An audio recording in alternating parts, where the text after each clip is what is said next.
You're watching Missouri Western Television. This month, we sit down with Adrianne Collins and Donovan Jones to talk about their performance at the governor's inauguration ceremony. Stay tuned for these stories and more on this March edition of Western Reports.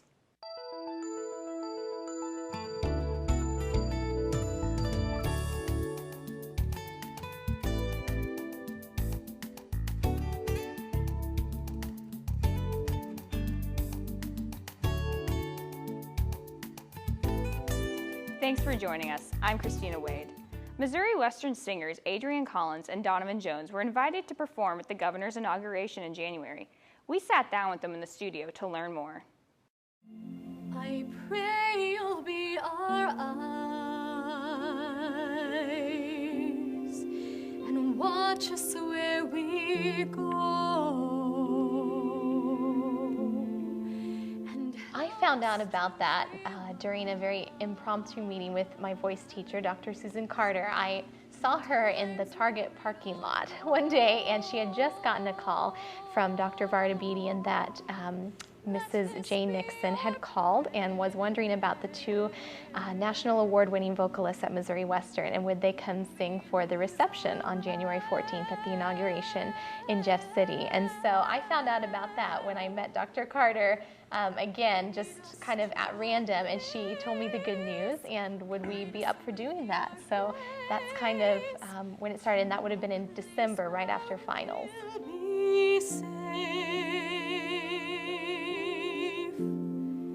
La luce che tu dai, I pray we'll find your love. nel cuore resterà.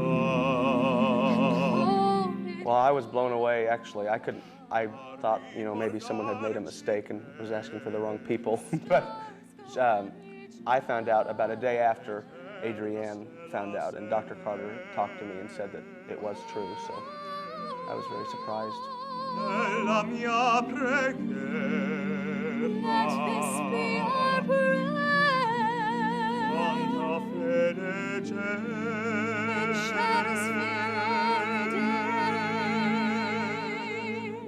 You know, there were several booths set up to, kind of highlight different towns in Missouri, and just kind of had a whole lot of people coming throughout the entire day. And so we sang for about half an hour and performed, played piano, and there was just a lot of people coming through. So it was pretty informal as far as nobody was, stopping and watching or anything. But we did have a lot of people come through and listen. And even when we were warming up, people were, since it was in the hotel where a lot of folks were staying, we had people coming out and listening to us. So it was a really great experience to have just such a good response to our performance.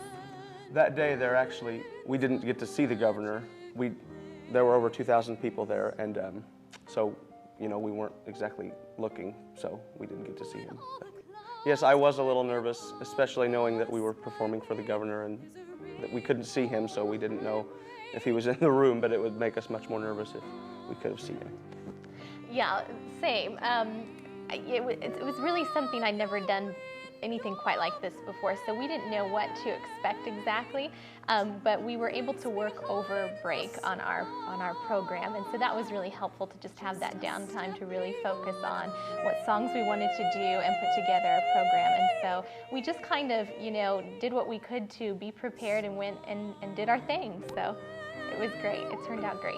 Well, I definitely think the reason I'm here is because of Dr. Carter, Dr. Susan Carter, and she has helped me immensely in voice, and I definitely, if I have a career, I will have to definitely give thanks to her for that, because she's, sung all over the world, and she knows how to teach. I'm very thankful for her here. I think it's the same for both of us. Dr. Susan Carter has brought a lot to our lives. I just think of her as a godsend. She's really been a tremendous help to me. Not only does she know how to teach you to improve your voice, but also to prepare you to have a career in the performing arts if that's what you want to do, because she's done it herself. And so having that motivation and having that encouragement from someone who really knows what they're doing and can provide you with the skills and the training to get out there and go for it. She's opened this whole world to me that I didn't think I could do, but I absolutely fallen in love with. And so she's been wonderful for both of us. She's just the perfect teacher for us. We never really sung together before this. We talked about doing duets and things like that, but we'd never done a performance like this. So I think it was because we have both won awards nationally that we were chosen to do this together. Before I came to college, I came into college I was an instrumental major, instrumental music education, and piano performance. And Dr. Carter, I had never heard of opera, or I'd heard of it, but I'd never sung it, studied it, nothing. And she really opened my eyes to opera, and I think that's my true love. I really, really love it. So. Yeah, and the same for me. I thought, opera, that's for the really good singers. And I didn't think I could ever see myself doing that. And she really did open my eyes to this whole world of opera and how much fun it is, and it is very difficult, but if you have the commitment to it, it can be really wonderful. And so that's kind of my focus right now. We'll see what happens. It would be really neat. I've done a lot of music theater in the past. If I could kind of combine the two, do a crossover opera and music theater, but and then immediate plans, I might be looking into graduate school since I'm a junior. So we'll just kind of see where it goes from here. I think just seeing the music students' success in these sort of things, the fact that we have won national awards and competitions and, are being asked to sing for the governor's reception, those are huge, huge honors. And so, the school is also kind of acknowledged through what the students are doing. And so we can be ambassadors for the university, and also we're representing the St. Joseph community that way. And so the fact that we both have such a love for arts and music is, helps us to be able to kind of get out there, get our names out there and show people what we can do, but we're also providing opportunities for the community and the university to be seen, oh, these are our students, these are our people. So.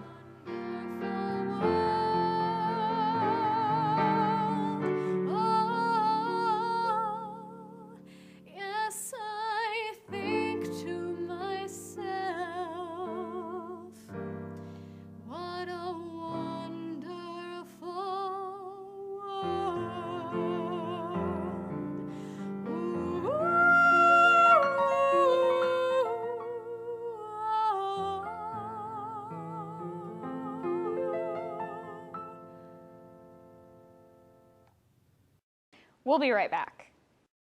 Do you ever wonder what goes on in the arts community in St. Joseph? There's a lot to offer, and Missouri Western's newest show, Art Beat, will highlight the cultural community in St. Joe. We'll bring you theater, music, museums, art, activities for kids, and much, much more. I'm Stacy Park. Please join me for Art Beat on Missouri Western Television at the times you see here. You can also watch us on the web at missouriwestern.edu/artbeat. What does it take to be a nursing leader in today's healthcare environment?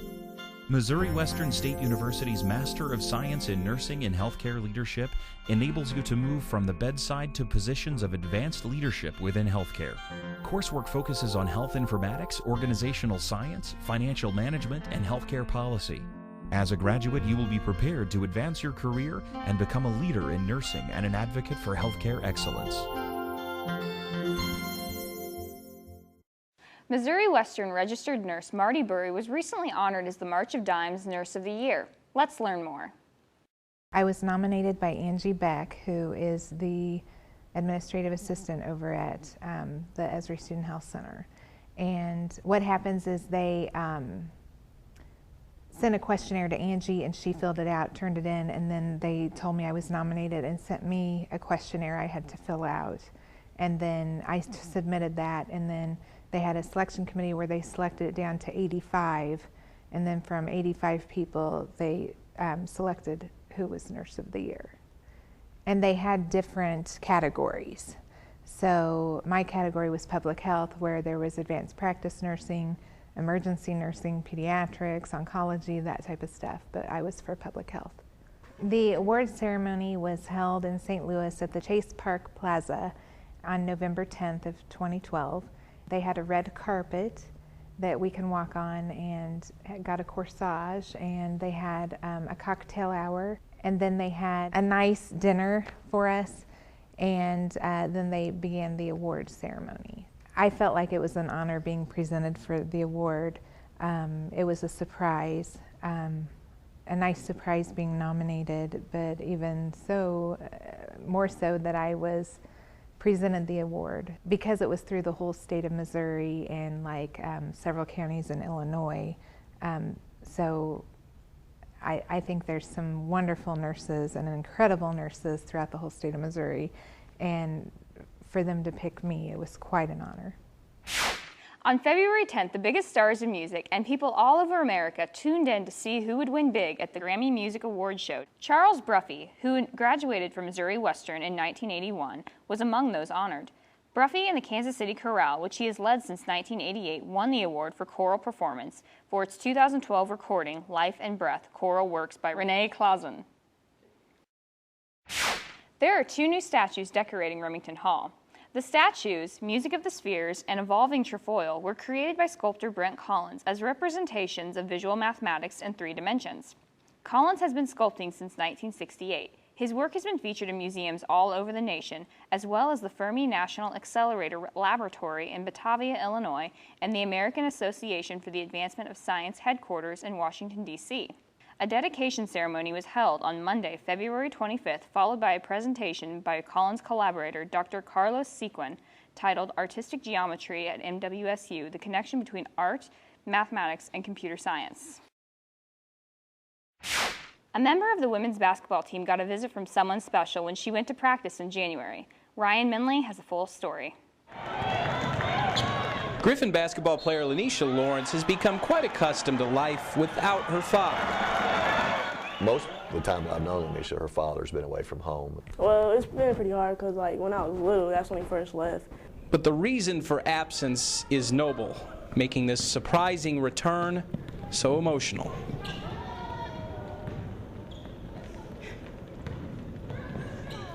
Nothing will top it, ever.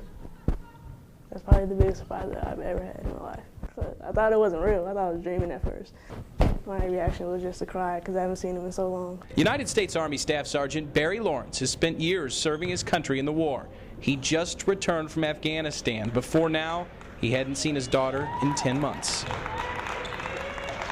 I knew that I would get a hug and a kiss, but I didn't know there would be that much crying. It was glorious. It was glorious. We had it kind of set up a little bit where I knew they were going to show up about 3 and fully expected our practice to shut down about that point emotionally. I knew it was going to be a really emotional time for her and probably some of our players. Emotional for all who witnessed, especially head coach Rob Emerson, who suffered the loss of his son last year. A relationship between a parent and a child is obviously the best relationship there is. So, and the fact that he's done 2 or 3 tours and got to come home safe, I mean, that by itself is a great thing. And the even better thing, there won't be any more surprise reunions like this because Sergeant Lawrence's recent tour of duty was his last. I plan on being back here for the remainder because now I'm about to retire, and we're going to follow our kids. Whatever they decide to do, that's what we're going to do.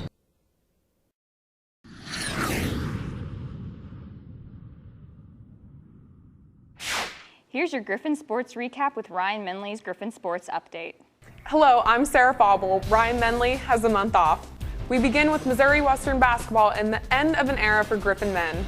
Longtime coach Tom Smith's tenure came to an emotional conclusion this month, the 68-year-old calling it a career, retiring after 38 years as head coach, the last 25 at Western. Smith is the owner of more than 600 career wins. He made the announcement in December, saying he felt it was the right time to step away. Athletic Director Kurt McGuffin says the search for Smith's replacement is already underway and hopes to make a hire by next month. Meanwhile, Griffin women's basketball finished 2013 with a winning season under first-year Griffin head coach Rob Emerson. That's an important stat considering Edmondson has never had a losing season in his 25-year coaching career. It may feel like 25 years since the Griffin baseball team last played a game. The opening month of February was very unkind to the boys of spring. They spent the majority of the month trading baseball bats for snow shovels. Mother Nature completely wiped out all of their scheduled home games for the month. Missouri Western is 4-3 overall, but had 6 home games canceled due to snow. Now on the other hand of the spectrum, Griffin softball. While snow was pounding in St. Joe, this team was shoveling sand. Griffin spent a week in Hawaii playing softball and soaking up the sun. Their opening month was successful in the diamond as well. They are 11-4 entering March. Griffin golf begins its spring season in March, but the men's and women's team were hard at work in February despite Mother Nature's mad work.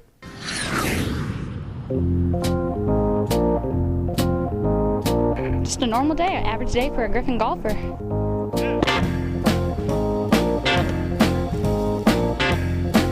We're here at Missouri Western, just trying to get ready for our spring season here in a couple weeks, just out here in the nice weather. Where'd it go? I don't know. This is Midwest Golf, right where I was raised. It's what we do here in the Midwest. I never saw it. You're good. It's 20 degrees out here. Why are you in shorts? It's golf attire. Aren't you cold? No. Love it. Well, you know, most teams that aren't hardy go to the southern states to play in some tournaments. I'm like, what's the big deal? It's just some snow. We're in Missouri. You should be used to it. How am I supposed to putt this? I had a chance to go to Pebble Beach this weekend, but I said why when I could just be out here. In the snow!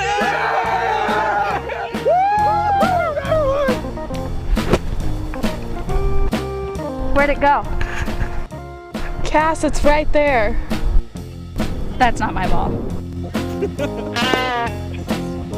Dude, you suck. We need more of a challenge. It's not a big deal. That's not my ball! We run our program like the football team. I mean, there is no room for sissies around here. You have to be mentally tough and physically tough. Cassie, come on, get out! This is not a snow day! Get up! Birdie. Hey, Tiger, anytime you want to come play with us, this is our house. You ain't got nothing on the grist. Nothing. For Griffin Sports Insider, I'm Sarah Fauble. And now for your upcoming events. Foreign film presentations, planetarium showings, and noon concerts will be featured throughout the month of March. Check the Western events calendar for details. Spring break is March 10th through 17th. Midterm grades are due March 20th at 8 a.m. The Conference on Applied Learning in Higher Education 2013 is March 21st through the 23rd. March 29th is the final day to withdraw. Summer and fall registration begins April 1st. The Missouri Western Theater Department presents Sweeney Todd April 11th through 14th. Check out mwsutix.com for ticket information. April 29th is the last day of classes. Study day is April 30th. Final exams begin May 1st. Final grades are due May 9th. Spring commencement is May 11th. For the most current events at Western, check out the event planner on our website. We're out of time for this March edition of Western Reports. Be sure to watch us on Missouri Western Television every Tuesday, Thursday, and Sunday at 7 p.m. and Saturdays at 10 a.m. or online at missouriwestern.edu/imc/news. If you have any suggestions for our programs, please email us at television@missouriwestern.edu. New programs air at the beginning of each month. I'm Christina Wade. Thanks for watching.